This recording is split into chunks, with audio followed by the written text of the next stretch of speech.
ఇక సభకు సంబంధించిన పూర్తి అప్డేట్స్ మా ప్రతినిధి లివిల్ అందిస్తారు. లివిల్.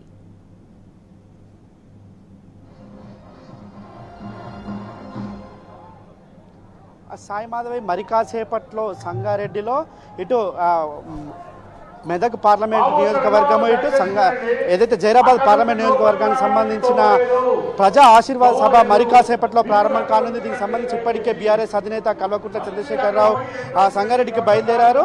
అయితే చేవెళ్ల సభ ఏదైతే కథనబేరి మోగించేందుకు మొదటి సభగా పెట్టారు, పార్లమెంట్ నియోజకవర్గం పెట్టారు. దానికి అనుగుణంగా భారీ సక్సెస్ కావడంతో బీఆర్ఎస్ శ్రేణుల్లో ఉత్సాహం కనిపిస్తుంది. పార్లమెంట్ ఎన్నికల్లో అధిక స్థానాలు గెలుపొంది ఇవాళ తెలంగాణకు జరుగుతున్న అన్యాయాన్ని పార్లమెంటు వేదిక గలమిప్పేందుకు బీఆర్ఎస్ పార్టీ సన్నద్ధమైంది. ఈ నేపథ్యంలో బీఆర్ఎస్ పార్టీ కీలక సమావేశం కూడా ఇప్పటికే ముఖ్య నేతలతో నిర్వహిస్తుంది. ఇవాళ మరోసారి కూడా బీఆర్ఎస్ పార్టీ ఇవాళ సంగారెడ్డికి సంబంధించి ఒక సమావేశం కొనసాగిస్తూ భారీ బహిరంగ సభ నిర్వహిస్తుంది. భారీ బహిరంగ సభకు సంబంధించి మనతో మాట్లాడడానికి వంటేరు ప్రతాప్ రెడ్డి ఉన్నారు. సార్ చెప్పండి, ఇవాళ మొన్న సేవెళ్ల సభ ద్వారా పార్లమెంట్ ఎన్నికల సమర శంకరావాన్ని పూరించారు. ఇవాళ ఉమ్మడి మెదక్ జిల్లాకు సంబంధించి మొదటిసారి సభ కొనసాగుతుంది. ఏ విధంగా ఉంటుంది? మెదక్ పార్లమెంటు, జైరాబాద్ పార్లమెంటు రెండు ప్రాంతాలలో ఉండే ప్రజలందరూ కూడా ఆలోచిస్తున్నారు. 4 మాసాల క్రితం వచ్చినటువంటి కాంగ్రెస్ ప్రభుత్వం వాళ్ళు ఇచ్చినటువంటి హామీలు ఎక్కడ అమలు కాలేదు. దాంతోపాటు రైతాంగం పూర్తిగా అధికార పార్టీ మీద, కాంగ్రెస్ మీద వ్యతిరేకంగా ఉంది. దానితో పాటు మహిళలు కానీ, ఓల్డేజ్ పెన్షన్స్ కానీ ఏవైతే వాగ్దానాలు చెప్పినరో రేవంత్ రెడ్డి గారు, కాంగ్రెస్ గవర్నమెంట్, అవి ఎక్కడ కూడా అమలు కావట్లేదు.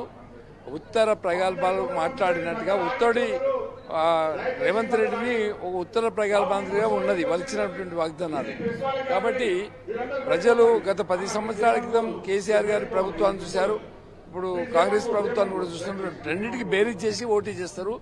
ప్రజలలో గ్రామాలకు వెళ్ళినప్పుడు ప్రజలు గత కేసీఆర్ ప్రభుత్వం చాలా బాగుండే, మంచినీళ్ళ విషయం తీసుకున్నా, కరెంటు విషయం తీసుకున్నా, రైతు బంధు తీసుకున్నా, రైతు బీమా తీసుకున్నా, అదేవిధంగా పెన్షన్స్ తీసుకున్నా, సంక్షేమాన్ని తీసుకున్నా, గ్రామ అభివృద్ధిని తీసుకున్నా, గ్రామాలలో నాటి ప్రభుత్వంలో తెల్లారి లేచేసరికి ట్రాక్టర్ ఇంటి ముందు ఉండేది. మీ ఇంటికి వచ్చిన మా తడి చెత్త పొడి చెత్త ఇవ్వమని చెప్పేది. 6 గంటలకు ట్యాప్ ఇస్తే నీళ్ళు వచ్చేది. కరెంట్ అనేది పోయేది. అప్పుడు కరెంటు పోతే వార్త, ఇప్పుడు కరెంటు ఉంటే వార్త. ఇప్పుడు అంటే అప్పటికి ఇప్పటికి తేడాను గమనిస్తూ ఉన్నారు ప్రజలు. తప్పకుండా ఈ రోజు కనుక కాంగ్రెస్ గవర్నమెంట్ రిజైన్ చేస్తే మళ్ళీ ఎలక్షన్స్ కనుక పెట్టుకుంటే 115 సీట్లు బీఆర్ఎస్ గెలుస్తుంది.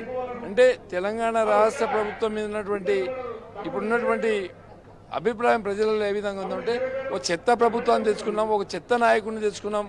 ఇలా రాష్ట్రం మొత్తం దివాలా అయిపోయింది. రియల్ ఎస్టేట్ వ్యాపారస్తులు కుప్పగూలిపోయినరు. హైదరాబాద్లో ఉండే బిల్డర్స్ కానీ, లేకపోతే అన్ని ప్రాంతాలలో ఉండేటువంటి రియల్ ఎస్టేట్ వ్యాపారాలు కావచ్చు, ఇంకేదైనా కావచ్చు, అవన్నీ తీసుకున్నప్పుడు బాగా ఎక్కడికక్కడ స్తంభించిపోయింది రాష్ట్రం. ఈ స్తంభించినటువంటి రాష్ట్రంలో ప్రజలు ఆలోచిస్తున్నారు, మళ్ళీ కేసీఆర్ గారి నాయకత్వం ఉంటే బాగుంటుంది.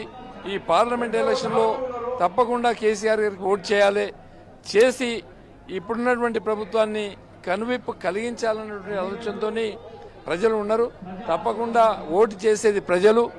కాబట్టి ప్రజలు కేసీఆర్ పక్షాన ఉంటారని మేము నమ్ముతున్నాం. అదే కాకుండా రేవంత్ రెడ్డి గారు నేను ఒక మాట చెప్పిండు, రుణమాఫీ 9th డిసెంబర్ నాడు చేస్తా అని చెప్పిండు. ఇప్పుడేం చెప్తుండో 15th ఆగస్టు అంటున్నాడు. అమెరికాలో ఏమన్నాడు, ప్రజల్ని నమ్మించి మోసం చేస్తేనే ప్రజలు నమ్ముతారు, మోసపోవడానికి ప్రజలు రెడీగా ఉన్నారని చెప్పి అమెరికాలో చెప్పిండు. 9th డిసెంబర్ అని చెప్పి రుణమాఫీ అని చెప్పిండు. 15th ఆగస్టు అని ఇప్పుడు చెప్తున్నాడు. ప్రజలు మోసపోవడానికి లేరు, ప్రజలు నిన్ను గద్దెదించడానికి రెడీగా ఉన్నారు.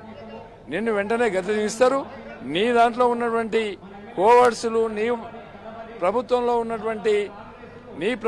ఉన్నటువంటి మంత్రులు కావచ్చు, లేకపోతే ఎమ్మెల్యేలు కావచ్చు, వాళ్ళు ఎక్కడ కూడా సాటిస్ఫాక్షన్ లేరు. ప్రజాస్వామ్యం నడవట్లేదు. హైదరాబాద్ మీద దోపిడీ దొంగలు పట్టుకున్నారు, అధికారం నడబెట్టి దోసుకుంటున్నారు.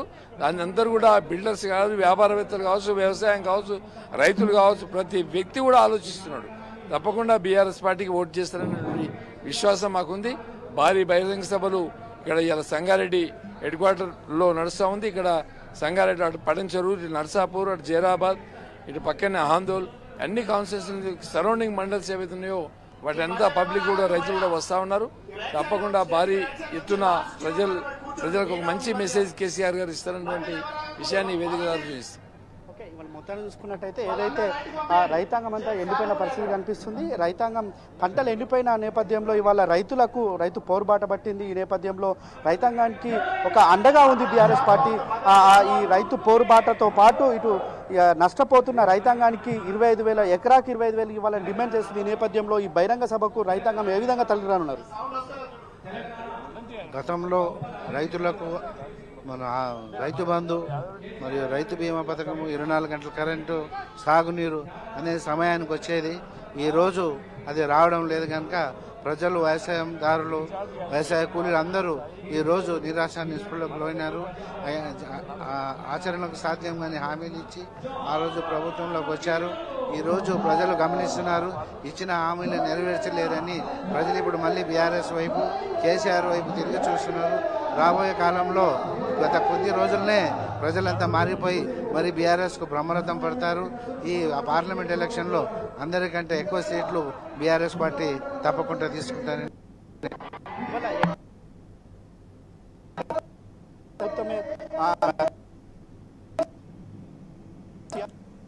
రైట్ లివిల్